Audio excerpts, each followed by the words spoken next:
Happy Monday fucking night. We are back. And of course, we have A Day in Pompeii joining us tonight. How are y'all doing tonight? Really good. It is a Monday, though. It's Monday, but I'm good. Well, I mean, it's Monday for y'all. For me and CB, it's Fridays. Well, enjoy your Friday. Rest of us have to work tomorrow. Our job is probably the only job that you can enjoy being a Monday. You're like, fuck yeah, Monday. And everybody's like, fuck you. I would really sing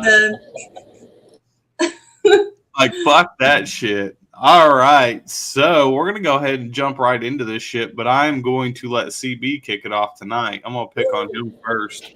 All right.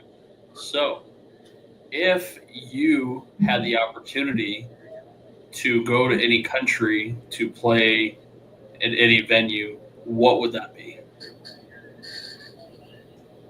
That's really difficult because I'm still trying to work my way through the U.S.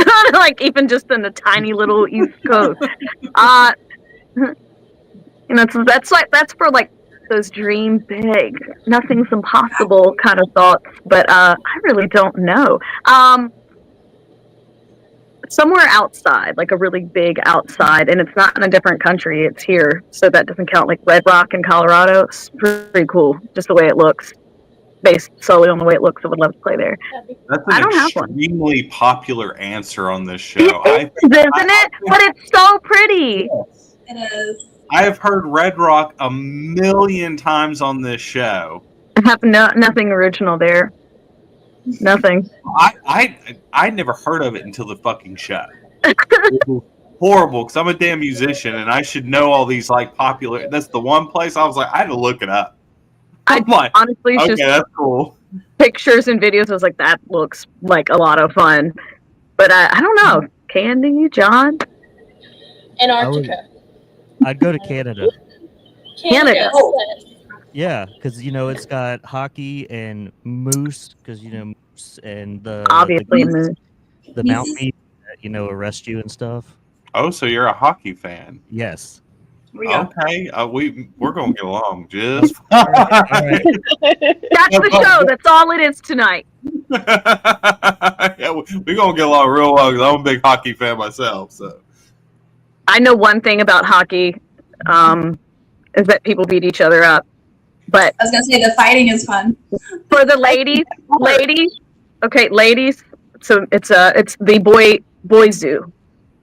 You're looking through the glass, and it's just boys. It's boys zoo. It's the man aquarium. Man aquarium. That's one. That's it. That's all I got. That's fucking cool. I've never heard it described like that. Me neither. I didn't come up with that. That is hilarious. That's so next time you're watching hockey, you are watching Man Aquarium. Joy. What's your favorite fish? All right, fair enough. So if you were to play in Canada, like, is there, and with both of you, is there a specific venue that you would really like to play? Other than Red Rock? I got nothing, because I really don't know. I don't know the big venues. I'm really bad. I'm a bad musician. I'll watch something. I'm like, I don't know. You got the Machine Shop. You got Viper Room. You got the Whiskey A Go Go. I heard of that Viper Room. I've heard that one. Yeah. I mean the Machine Shop would be cool, just because machine. Cool. Dude. Yeah, it's like Machine Shops. Well, it's not close to you, but that's up in Michigan. So, yeah. I mean, for you guys, I guess would be CBGB's doesn't exist anymore. Yeah, that closed. It's like that would have been a nice one to play. Of how many fucking amazing, legendary bands have walked through the doors of that fucking venue and played. I imagine it's an experience for a lot of people. Specific venues. They're like, I just need to at least be there, just to experience what other people have. I mean, it's just for the fact of thinking about. It's like you as a musician, you want to play and you want to play out, but to be able to step on the same exact stage and be in those same spots as some of your big, huge idols that you fucking look up to, and you've always wanted to, play on those same stages, like that to me, that because I've got to do that before, and I've been like, am I really here? Am I really standing on the stage right now doing this? Is fucking wild. I do think that's a big part in a lot of musicians' bucket list. They have a specific venue. I'm more of like, where do they want me? Where am I going to have the most fun? I'm kind of more like the moment kind of person when it comes to that. But I absolutely respect there's just some places musicians just need to go. They have a connection or a draw to it. So I do get it. I get it. Right. Maybe I should find at least one. Yeah, that's just one. You write that down. All right. Candy, how about you? There she is. Where's the one place if you could? You're muted. She's muted. Oh, she got kicked out. She came back. She's trying. Mute herself. She's probably on a phone. You have to go into the settings and mess with it. She's like, fuck. Just going. She's talking. All right, well, she's working on that. She's. All right, Meg, you're up. Okay. What's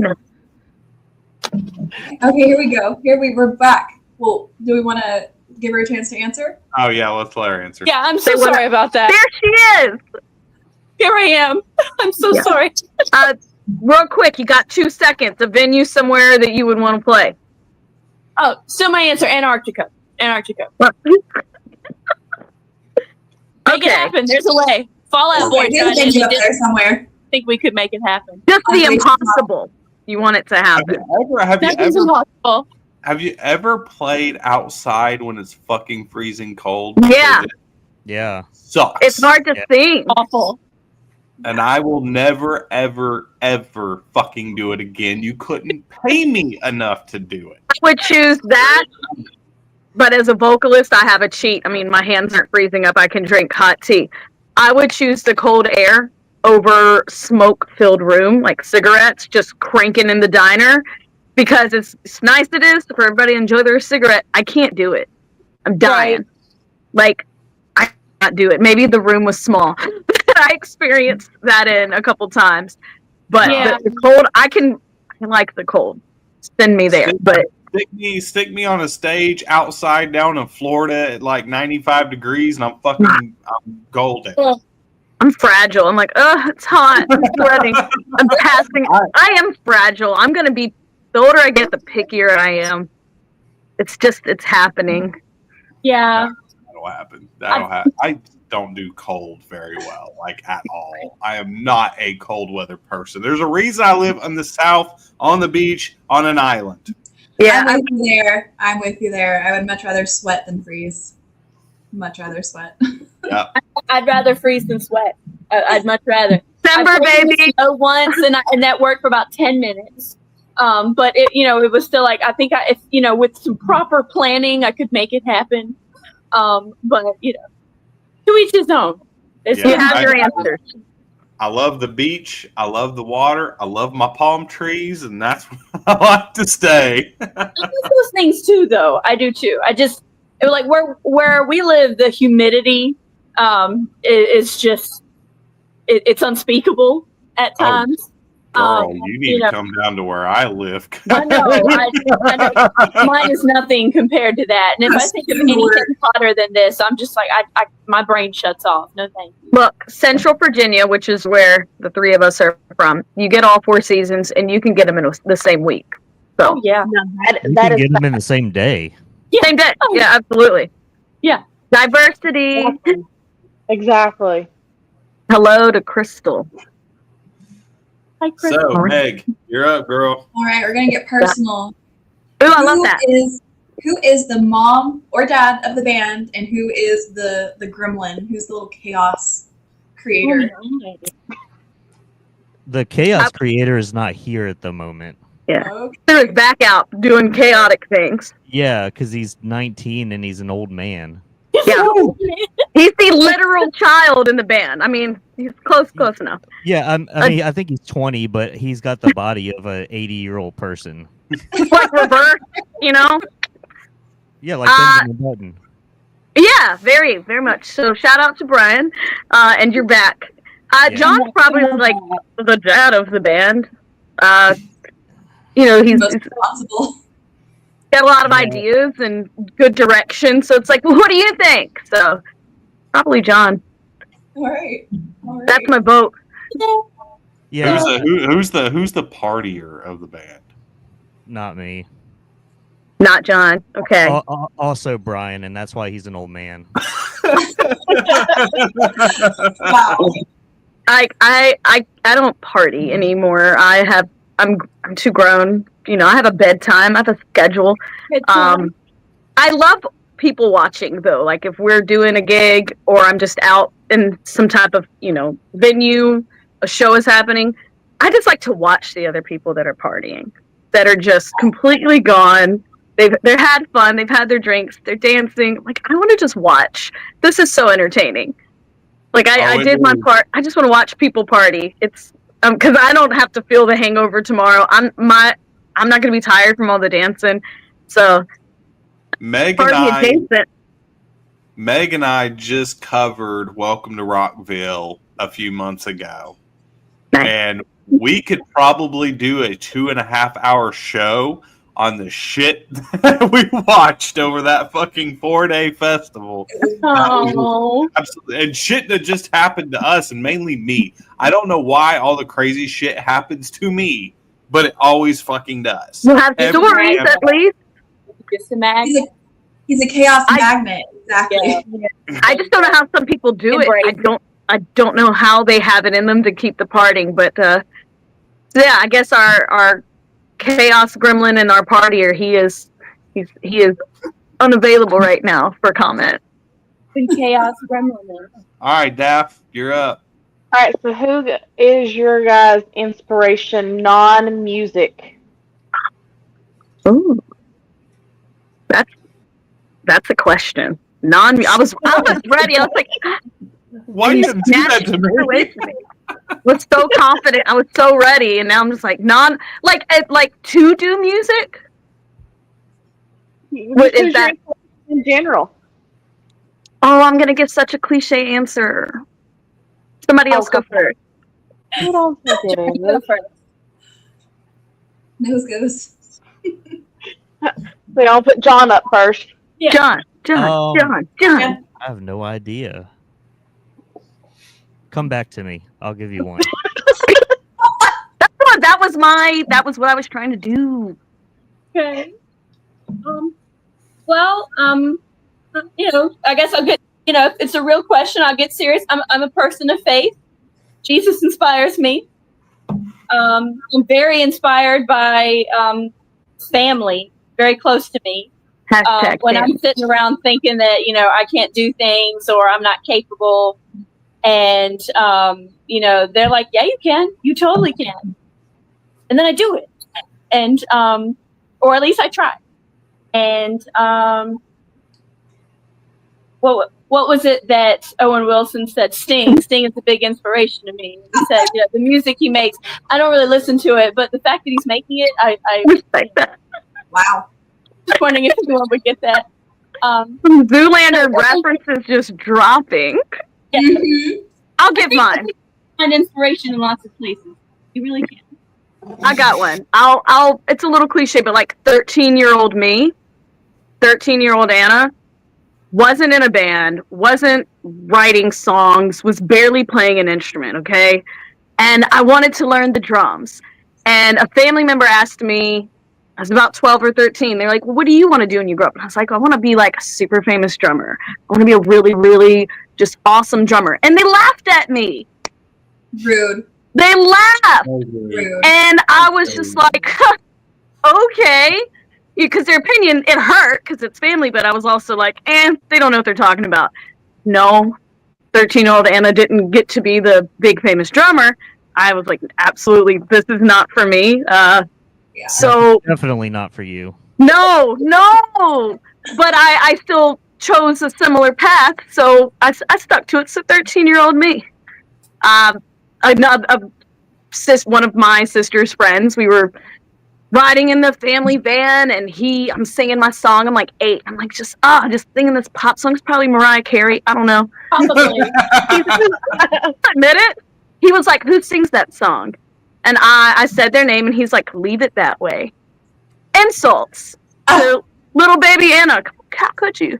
That's my. And what's that guy doing today? Inspiration. Wasn't musical then, but it totally paid off as it went forward. That's my answer. Spite. Goodness. Yes, right. Yes, absolutely. I like it.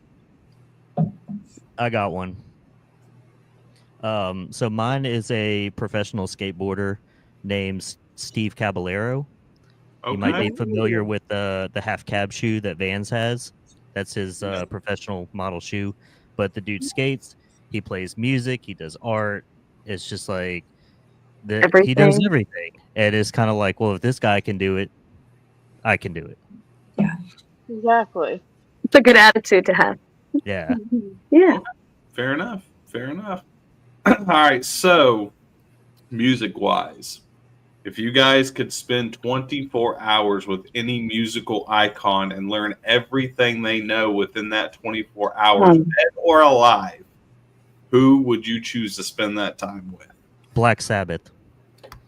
Ooh, Okay. I dig it. that was quick. That was good. Would be an interesting conversation. They know some things. They know a lot. Yeah, obviously. It's a really good answer, John. That is a good. He was ready. He I was was He ready. was ready. I mean, you're talking about Ozzy, who had he's had like a 60-something year career. Yeah. Yeah. And that's no longer just the music. It's everything. Mhm. It's everything. There's so much poured into that. This is going to be very silly. She's completely Mariah out of Carey. our zone. Go on, say No, Mariah Carey. no, no. Maybe like Dolly Parton. She's so adorable, but some of the stuff that has come out of that woman's mouth was incredibly profound. And she's lived a really long time. She's been in music a long time. She's one of those people who came from nothing, and she was like fully herself, big and bold, and so incredibly feminine. And she seems really sweet, but she knows things. Most people know her for her big hair and other big parts of her personality, and Well done. her, her little, Nice cover-up. but I watched her play guitar. It was a clip of her playing guitar. I was like, holy crap, she's an incredible musician. So I could totally spend a whole day. I'm just like, tell me things. Tell me life, love, music, writing. How do you write your songs? I would love to spend a day with Dolly.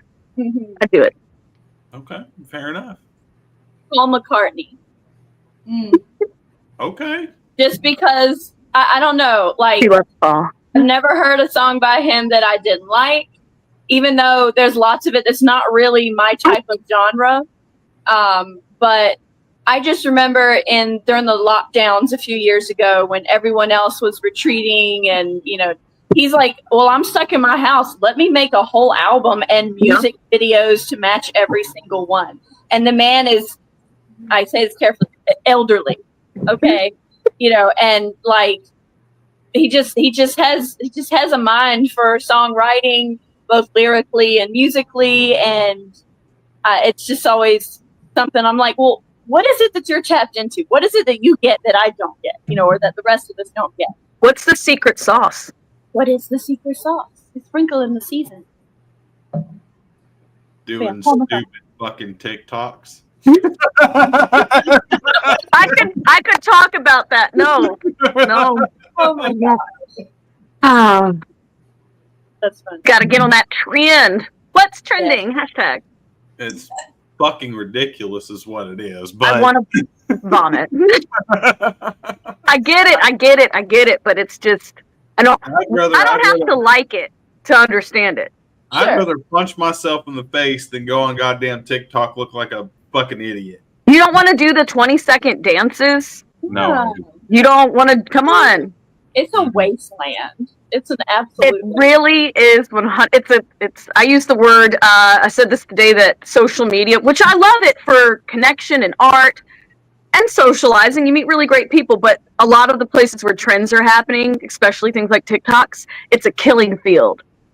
Yeah. Okay, that's what it is. I'm all hands tonight. It's a killing field. It's awful, and it's only going to get worse. It's Keep things like this. This is real. It's a fucking drama cesspool that I don't want anything to fucking do with. Like, I've enjoyed finding recipes on TikTok. Okay, that's been really cool. See, I get my recipes from Pinterest. All right. Yes, yes. We are.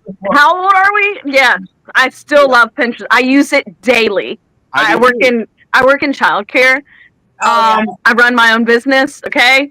And I'm like, what are we doing today? What's the craft next week? I learned how to, like the snakes you get at fire, like during 4th of July, like snakes and sparklers, the snakes. Yeah. I can make them thanks to Pinterest. What? It's so easy. Get on there. Go find it. Fire snakes. Pinterest all the way. Meg, please don't burn your house down. Do it outside. You'll be fine. No promises. So easy. Lance would be very angry with you. Like, we're suing Pinterest after tonight. All right, CB, you're up, brother. All right, so each of you, when are you at your happiest moments? Never. I'm sorry, I'm laughing. It's just, you were so ready for that. John's seeking it. Next step, where is it? The answer. No. It's an answer, man. It's valid. It's a real one. Like when I have my Dr. Pepper. Yeah. Dr. Pepper's great. The little things. That's how I feel whenever I'm out on my back porch, fucking smoking a cigar and drinking a good beer or a fucking bourbon.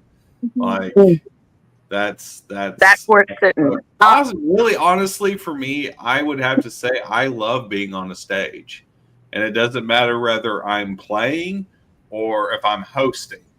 I generally love being on a stage, even if I'm just in a crowd at a show or a concert. Like, just that realm is what I fucking love. It is a place. I wouldn't say it's like my happiest, most peaceful place. It is the place I feel the most adrenaline and the most determined. It's like I have to do something right here. When I'm on stage, I like to think I'm funny, or I just make people laugh on accident, but they're having a good time. If they're having a really good time, which is the goal for me, even if they leave and they're like, I don't know any of their songs, but they had so much fun, they're going to remember me.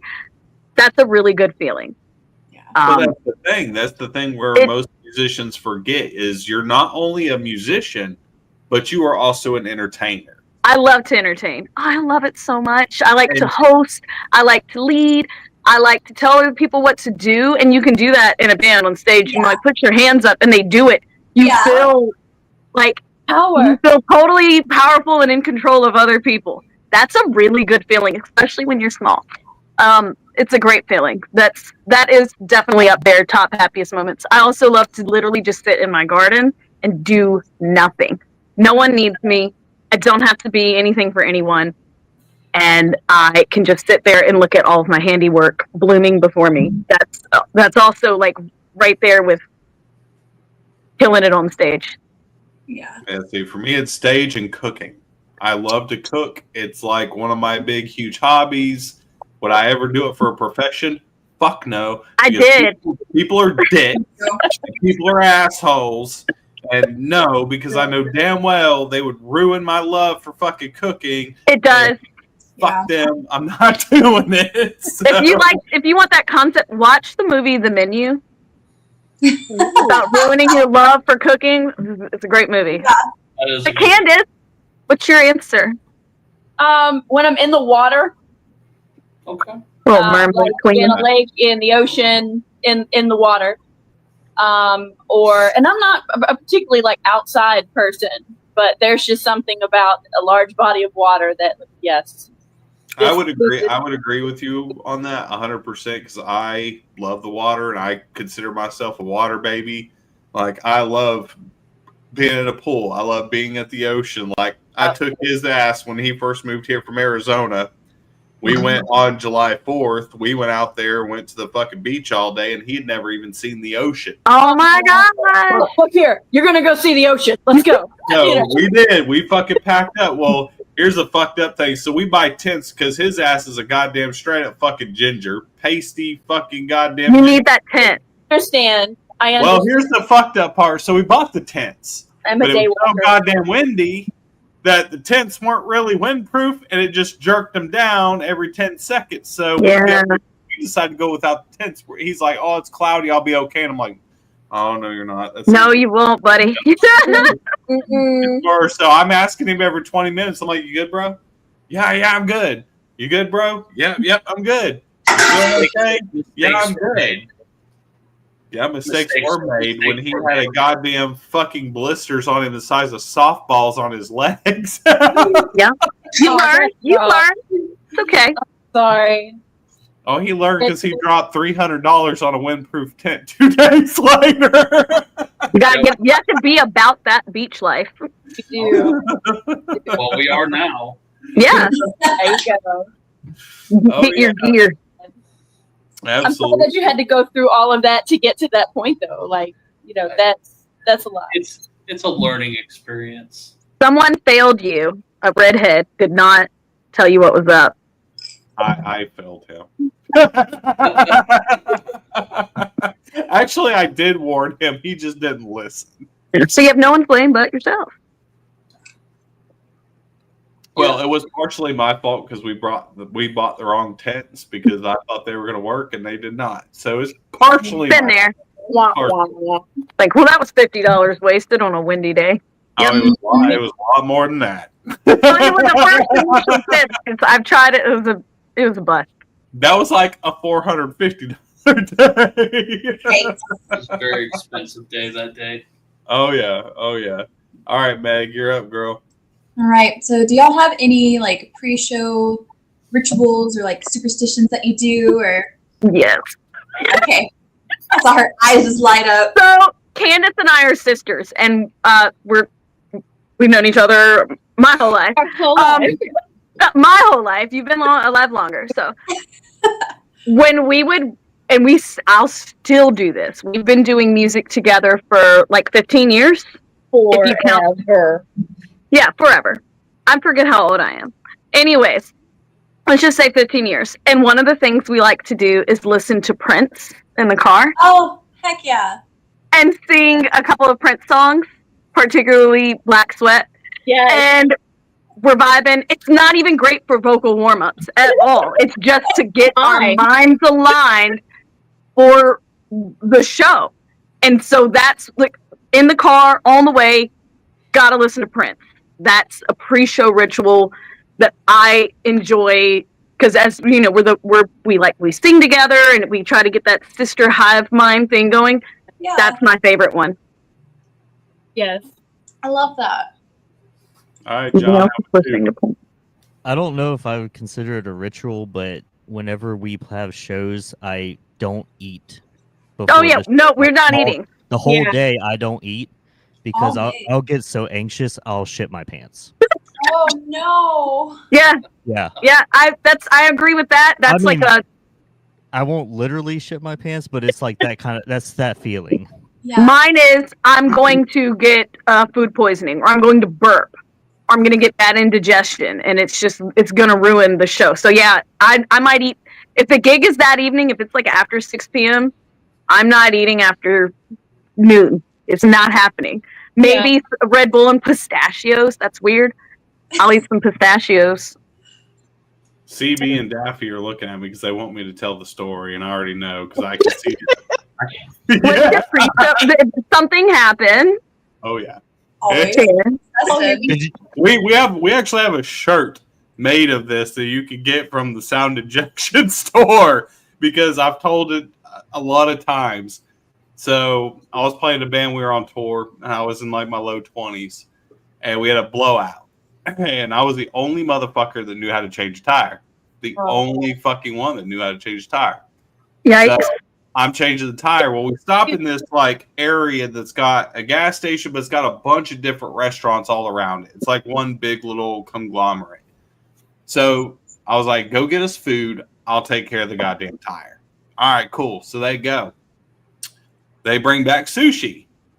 Well, there was a sushi place that was right there. So I'm thinking, okay. So we get in the car and we're eating the fucking sushi. Well, by the time we got back to the hotel, we still had to play that night. We got back to the hotel. One's blowing it up on the toilet. One's sitting on a sink. One's in the fucking shower. And two are shitting in flower pots on the fucking goddamn balcony. You gotta go somewhere, I guess. So most of us get over it except for one. And so we go and we're playing. We get about halfway through the set. And all of a sudden I hear my monitor. I just shit my pants. And we turn, it was our drummer. Oh no. Running down his legs and like into the floor. And so we had to go get a hefty bag. No. Bag under him. And he had to, once he was done, we had to scoop it up and have him waddle off the stage. What a night. The fucking hefty bag. That's rock and roll. It's always the drummer. It's always the drummer. Yeah. It was our drummer. Because, I mean, you got to think it. He's moving his legs, arms, everything. And the rest of us just kind of standing there, like, taking it chill that night. Like, I was pretty much over it, so I was moving around like my normal self. But the rest of them weren't all there. And our vocalist was okay, too. But the drummer was not. He ate the most. He ate a shit ton of that stuff. But it was gas station sushi. We're all advocating. Not eating before a gig.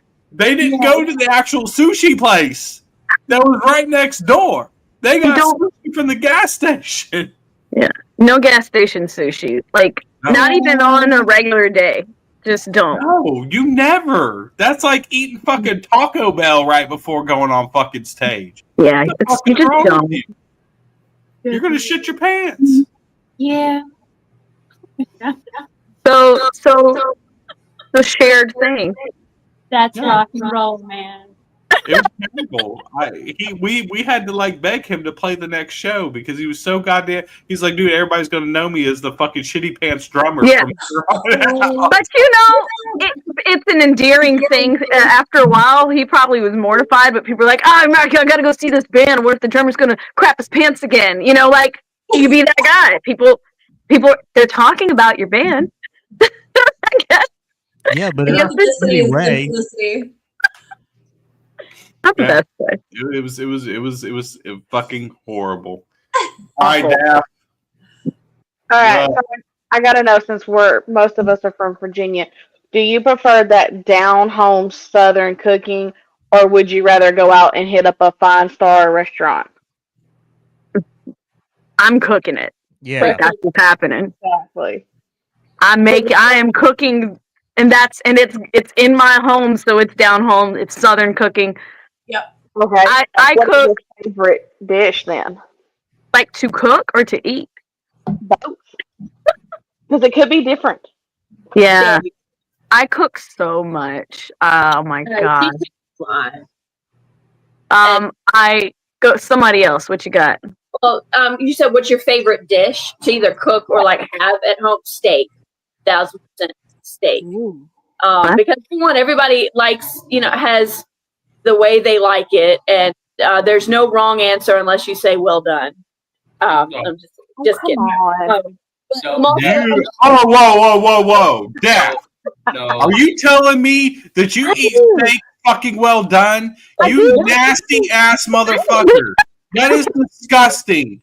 You might as well eat a goddamn fucking hockey puck with goddamn Heinz 57. What the hell is wrong with you? Is that worse compared to my peanut butter and potted meat sandwiches? That's fucking, you are disgusting. Yes. You're disgusting. I can't. You lost me at peanut butter though. You're fucking nasty. Meat is great. You are can't do peanut butter with savory things. It's a rule for me. So this isn't Southern cooking. but I'm Southern and I'm cooking. So my husband and I like to make a lot of ethnic food on the weekends because that's how we spend time together. We're cooking together. We make our own homemade Asian food. Yeah. All of it down to the very as scratch as we can. Yeah. And that's like my favorite thing to cook is Asian recipes. I love to make my own sauces, Korean barbecue sauce. Yeah. This past weekend, it was Mexican weekend. I made my own enchilada sauce. I'm like, this is so easy. Anyone can do this. You just got to get on Pinterest, okay?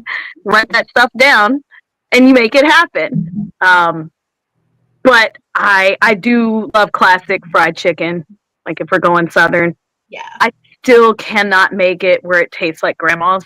I don't know what they did. Nobody. I don't know what they did that I just cannot seem to achieve. Chicken It's the buttermilk. delivered. I'm about that buttermilk marinade overnight, and it's just not the same. It's delivered. It's the easiest to cook like grandma cooked. I'm sorry, what did you say? Are you double breading it? No, we're keeping it classic, just simply crispy. You frying it in lard? I've done that. It's fine. It's cooked. It's crispy. It's golden. It's just like maybe it's missing like that love and the guilt trips that grandma had. Like it tasted better because my feelings were hurt when I ate it. So maybe that's what it is. It was to make you feel better after the guilt trips. Yeah. We'll go with that. Well, you know, Grandma also had that pan. It was the same pan she used for 500 years. Yeah, True. Yeah. Absolutely, because I have my grandma's food processor. Wow. That's like 50 years old. It's that seasoned cast iron fucking pot. And I'm building it. I'm getting there. I've got my 3 that you just like dump in. Yeah. I'm getting there. I got the 3 cast irons. One is like it's so big I need 2 hands to lift it. And I'm working on it. I'm putting the layers on. Time will tell. Okay. Fair enough. Fair enough. All right. What was that one moment in y'all's life that you decided that you want to be a musician? Was it a band? Was it a family member? Like, what was that one? Man. I'll let somebody else yap first. I'm like shooting fast here. I'll go. I saw the music video for "Sweet Child of Mine" by Guns N' Roses, and Slash with his Les Paul. I just thought he was like the coolest dude ever. He is. I want to be like that, and I am not as cool as Slash is. See, I'm right there with you on it because, like, for me, I was an MTV kid. Yeah. Oh yeah. I loved Beavis and Butthead. Yep. And Headbangers Ball. And it was watching Beavis and Butthead, and I seen the music video for Motorhead's Ace of Spades. And seeing Lemmy, from that moment on, Lemmy was God to me, which is why I decided to be a bass player. I wanted to be a bass player. You couldn't fucking talk me out of it. Everybody talked me out of it. They're like, bass sucks. Play electric guitar. Be a vocalist. Play drums. Nobody cares about a bassist. I'm like, no. Lemmy plays bass. I want to play bass. And that's not a path a lot of people choose, but they realize it's like, they don't realize how rare like a true bass player is. Not like, oh yeah, I know the notes. No, it's like a real bass player is the sacred thing. It's a rarity, depending on where you're from. But yeah, that's a good path. Yeah, and I've been playing the bass for over 30 years. Nice. Just the bass. Nice. All about the bass. Okay. Now I can play. I picked up other instruments over the years, but the bass is what I love, and that's the only thing I gave a shit about was seeing that moment. So like Lemmy and I actually got to meet him. Oh, that's awesome. And I got to play a show where they were playing.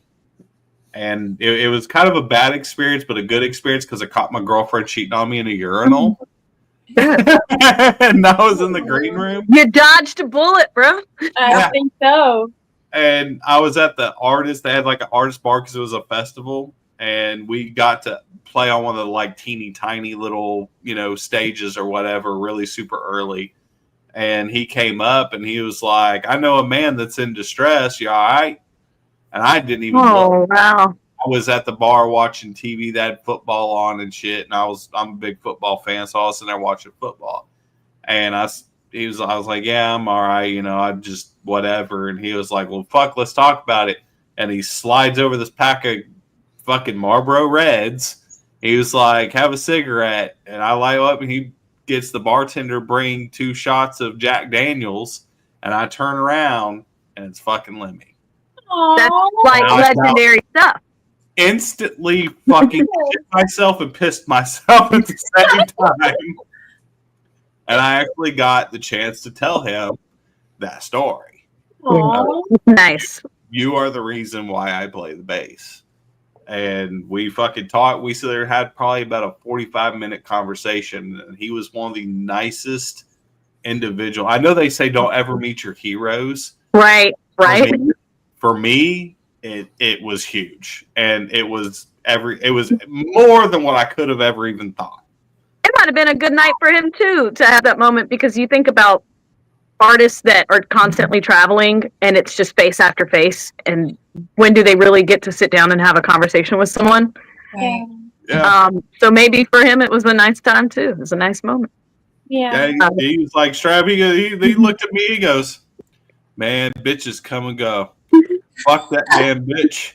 And you play your fucking music and you say fuck everybody else." I was like, all right, Lemmy. Like, because he told you, it's like, yes, sir. Yeah. Anything for you? God said it. A defining moment, I guess. Like I had already been singing for a long time as a young child.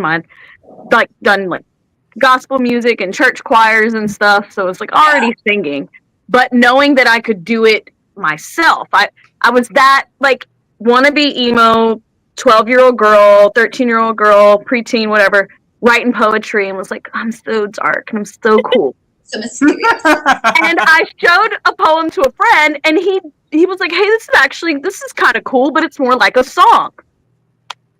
And I was like, oh, I guess it is kind of like a song, the arrangement. And then I jokingly was like, I can write a song. And I wrote it, and a kid, so in my mind, I was like, this is the greatest thing ever. But it felt so good to like make up a melody and sing these lyrics out loud that I wrote. Yeah. And from then I was like, this is a thing people actually do. I think I remember saying that out loud. I was like, people actually do this. They write songs. Someone's writing it. And then someone's singing it. Why, I can do that. Yeah. And so that solidified the idea for me of, I could do that too. It might not be amazing, but I can do these things, and I'm going to try. Okay, fair enough. How about you, Candy? A similar situation. I've been involved in music in one way or another as long as I can remember. And, you know, as I got older, I didn't even pinpoint a specific band or song or anything. But, you know, where we live, we didn't actually have like a rock station until I was in my teens. I think. It was a big deal. You know, and other than classic rock, and I love classic rock. Like, I mean, my answer was Paul McCartney, so of course all the the older stuff. But like, I remember I heard, I think it was an Under Oath song, and like, man, wouldn't it be cool to actually go see somebody like this live? And wouldn't it be cool to do music like this? You know, like in a sense, you know, the something heavier and something that might not, it might not be their cup of tea, but you could definitely find your tribe in this, you know. And then, you know, one thing led to another, and got to be a part of a group that did heavier music and then heavier and heavier music. And I'm like, if you'd have told me 20 years ago that, hey, you'll play bass in, you know, in what's considered a metal band, like, nuh-uh, that's not even possible. Like, no way.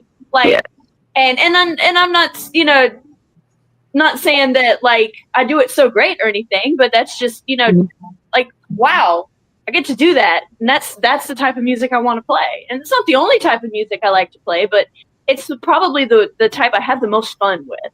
Yeah. You know, you connect with people in such a way And again, you find your tribe when there's low notes, the heavy sounds from it, and people perk up like, hold on, what was that? And you find your tribe in that, and that's where I want to stay. That's where I want to stay. Okay, fair enough. All right, Daff, you're up. Alrighty, so what is something that you can tell bands starting out that's coming out of the hollers or out of the small towns that just needs that word, okay, I can do this because this person says this, and it gives me the go to do it. Probably not worrying about like what's super popular, because you could do that. You could do what's popular, and people will forget your name after a while. Mm-hmm. And you might have fun for a little while, but it's not really authentic because it's not what you wanted to do. So you don't have fun with it anymore. When you kind of fall into the trap, well, this is what everybody else is doing musically, so we really have to try to fit that mold. Don't do that. If you want to be an artist, don't do that. If you want to make money and you want to play, 4-hour bar gigs covering somebody else's music, go do that. That's great, because it's great to make money as a musician.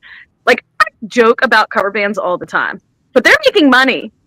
And they're playing their instrument 4 or 5 nights a week, depending on your town. Or like that's their main job. That's their main source of income. That's awesome. But if you don't want to if you want to do your own music, do your own songs, stick to your original vision. Polish it. Play your instruments well. Like, learn your instruments. Yeah. Learn how to set up a stage and tear down. Those things, be a great band to have on a split gig. But be authentic and it's probably cliche, but like, really, if your vision was to make some sludge grunge music, then do that. And do just that. And but do it really well. Okay. Fair enough. All right, John, how about you? I'll piggyback off of that, and I'll say release the song. Yes. If you have a song that you have recorded and you're happy with it, put it out there. Let other people hear it. It could sound terrible. It could sound great, but you made it. You created it. Put it out there. Yeah. I like that. Yeah. Fair enough. All right, Candy, how about you? Be genuine. Be professional. And I don't mean be stuck up. I mean, be willing, like Anna said, learn how to set up and tear down your stage and work well with others. Be willing to, share a show, even if it's with genres that don't 100% match yours. Mm-hmm. But make friends, make connections, but above all, be genuine in your lyrics, in your sound. It's like, no, I don't want it to just sound like something that's popular. I want it to sound like this. And, and it's okay if things aren't perfect right away. It's okay if things aren't, oh my gosh, everyone's falling in love with it. But like John said, release the song. You poured yourself into it. You like this and you felt enough about this to do something with this. So share it. You never know what's going to happen. Be genuine and just do it. Just do it. Do it. Shia LaBeouf. Do it. Shia LaBeouf. Forgot about that meme. I totally forgot about that. I won't let people forget. Never forget Shia LaBeouf. I referenced that today at work. It's eternal. It's forever. I did like the whole just do it. Do it. That gets you amped. Fair enough. Yep. All right, CB. Yeah. All right. So, if your house was on fire, what would be the 1 or 2 things that you would grab to save? I'm literally looking at it. I'm like, your phone? The box with all the paperwork. All that paperwork that I spent years gathering and dwindling down to exactly what I needed to be. Obviously, my family is coming. I'm going to, you grab one kid, I grab the other. Get the cats and the dog. Like, I will run back in for my cats. Like, it's happening. Yeah. But, like materialistic things, it's a box of paperwork. It's so boring. I know that's not cool. But but everything else could be flipped upside down and be like, I know my insurance coverage. That I is can dull. file a claim when this is over. I have my tax returns from 2010. Like stuff you cannot get back. So it's a box of paperwork. You're choosing, you at least know that you're over the age of 30. I'm 35. You're over the age of 30. That's something you're grabbing out of the house. It's just, right? I've got a lot of shared assets here. I can't just not grab it. That's my answer. True enough. All right, John, how about you, brother? Humans aside and animals aside, because those are obvious choices. Obvious. Number one would be a pair of pants. You don't want to be like naked outside. Well, and so that's what my wife always tells me. She's like, "What happens if the house is going to catch on fire? You're just going to walk outside naked." And I'm like, "Yeah, I am." So a pair of Grab pants. a sheet. And then this is going to sound really dumb, but I have this stuffed lamb from when I was a kid. Not dumb. I'm grabbing that.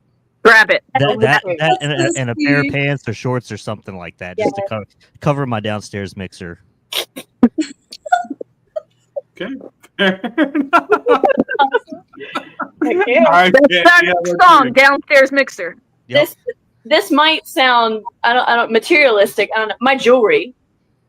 Okay. I don't even have a lot of expensive jewelry, but every single piece of it is special to me. Even the stuff that leaves, that it's nickel, so it leaves, a ring on my skin. But like, I'm really funny about all of that, and they're all tied to my memories. Yeah, no, I like, yeah. And not just the expensive ones. Like I've been given like a $5 necklace that I've gotten so many compliments on, and I wore it to like, I wore this on anniversaries, and I wore this when we went to this place, and something special, a core memory, my jewelry. The jewels, you're pirate. She's a pirate, by the way. She's a vampire pirate queen, so I get it. Your jewels. Fair enough. All right, Meg, you're up. All right. So what's something that y'all are working on that you're looking forward to for 2025, remainder 2026? We have a song that was the first song John and I recorded together before we were A Day in Pompeii. But we shared it, right, John? No, nobody's heard it. Hasn't. No, we didn't share it publicly. I think I let some friends listen to it. That was it. Nobody's heard it besides like inner circle people. Right. Okay. So I had to make sure I had that right. We're like, hey, maybe we should put that song out. It's coming. There's a new Day in Pompeii song coming. It's on the way. But that's something I'm personally excited because it's a story, and it is. It's really different. It's different. I want to say different. Yeah, it's different. It's a groove. It's long, and I like that. It's kind of sludgy, which is different from like our normal sound, which is just like pound, pound, pound. Break down this, that. The arrangement is different than what our typical original songs are like. Verse, chorus, verse, chorus. It doesn't have a chorus. No chorus, none whatsoever. It just has a riff. That's all it needs. Yeah, it's just a riff. We're excited to get that song out, and then, booking shows would be great. It's so difficult, it seems, in this town. That's another talk for another time. But maybe jumping on some cool festivals, like your fall stuff that's coming. People are still out there rocking. It's not as scorching hot. I'll play an apple butter festival. I'll do it in a heart. I want to carve pumpkins too. Yeah. And then do a song. So that's stuff I'm looking forward to. Yeah, putting out the new song will be cool because that one's been in the queue for a while. Well, when y'all release it, you will have to let us know. We'll share the shit out of it. Definitely. Yeah, please. I'm gonna remember you said that. Which all of you watching right now, we actually are going to play one of their songs when we're leading out because we always do. We always play either a visualizer, a music video, or something like that. So we did dig a little bit and found a song called Wildwood, which we will be playing at the end. So stick around, check out their music. Make sure you go to all their social media accounts. We're there. The follow button. Look, we're even on the talk, okay? We are on the talk. We make some really stupid TikToks. We had to. I mentioned earlier before the show even started, like I'm terrible with content. I'm using a phone. I don't even have like a computer console area set up, like nothing. This is a projector behind me for some visuals. So when it comes to creating content, I'm like, what can I do with the least amount of stuff that I have? Yeah. So that's like anytime you see me in a TikTok, just know that it was extremely low budget. Fair enough. Best ones though. Best. Fair enough. All right, Dap, you get the last question. Ooh. So, last question of the night. Yeah. If you guys didn't have this rock and metal genre, what would be a genre you would choose? I was ready for that question because I was watching some of y'all's other interviews because I do my homework. I was like, I know what kind of questions they ask, and I want to like try to get a feel of the people. I don't want to feel the people. Get a feel of the people that That's what you want to do. It's what you want to do, I guess. And I heard you ask someone that question. I was like, that's such a good question. So I was ready for it. I would probably, and it's different. It's totally different. I'm going to give you two. Bluegrass, like Alison Krauss bluegrass with them harmonies. Yeah. Okay, obviously sing lead, but that because that's like the goth of the country world. It is bluegrass because those lyrics are dark. The good ones. It's dark and the musicianship is insane. It'll be a bluegrass musician. You got to be good. So bluegrass, because I don't play an instrument. I just want to surround myself with people who do. And then R&B. I'm just R&B music, like the girl group. Point at the sky and you grab the air. And with their like 4-part harmonies and singing about their man. I would do that. I would do it. It's so much fun because it's all just so vocal heavy, and it's more about. It's big on entertainment. I love R&B. So bluegrass and R&B. That's it. That's what I got. Okay. All right, John. What about you? I would go with classical. Ooh. Because before I became a metalhead, I played classical piano. And so I feel like I could get back into that. All right. All right, Candy, how about you? She stole my first. I was gonna say bluegrass. You would be there with me. You would obviously. Would you play the spoons? Yes. Absolutely. We have an alternative if A Day in Pompeii wants to change. We'll just be a bluegrass band. Fine. I mean, I have a banjo, so we can do that. Get ready. Same. Instead of A Day in Pompeii, it's A Day in Kentucky. Yeah. I want to yodel so bad. Like him, like the look, depends on how people say it. Like Appalachia, yodeling. Yeah. In Appalachia. Yeah. In Appalachia, we call it a whale. Yeah, we're gonna get somebody in Kentucky after the show that sends us hate mail after this. Nothing but love. Nothing but love. All love. I mean, nothing but love. From the holla to the holler. Yeah. So bluegrass for her. On that, we're done for tonight. Stick around. We're actually going to play their song Wildwood. We love all you guys. You know what we say. Please be good to each other. Don't drink and drive. For the love of the gods and goddesses, please wrap your fucking tool. We are out of here. We will see you guys tomorrow night. Bye. Bye. Thanks so much for having me.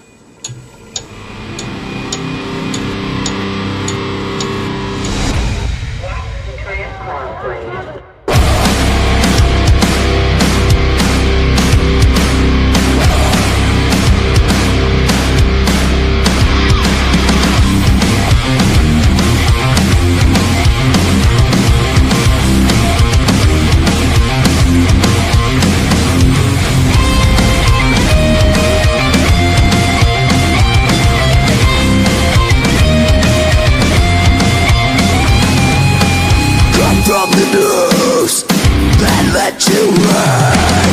My grip is tight and unholy with me. You're the liar and I'm the saint. Despite what's right, it's always the same. It's always the same. We are lost in a sea of despair. Our hearts are black, our souls are bare. Can't break free, crawling inside. In this prison we can't survive.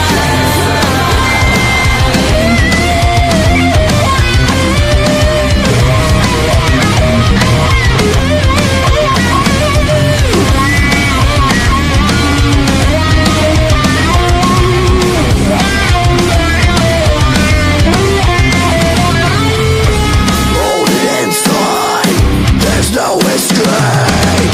Devils watch us without a face. Can't turn back now, there's no disgrace. Shackles our pride in their embrace.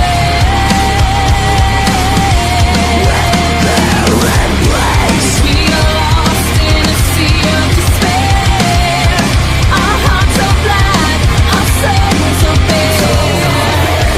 Can't break free, crawling inside. In this prison we can't survive.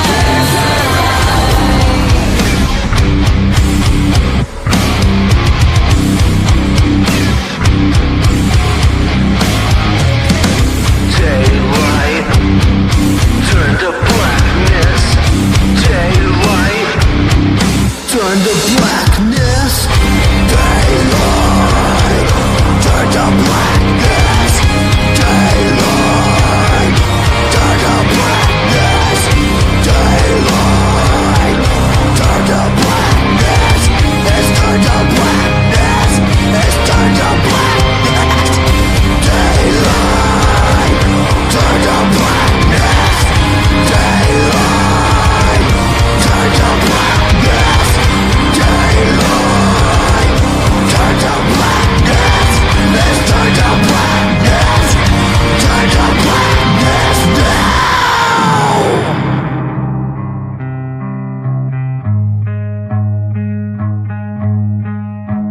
It's in the shadows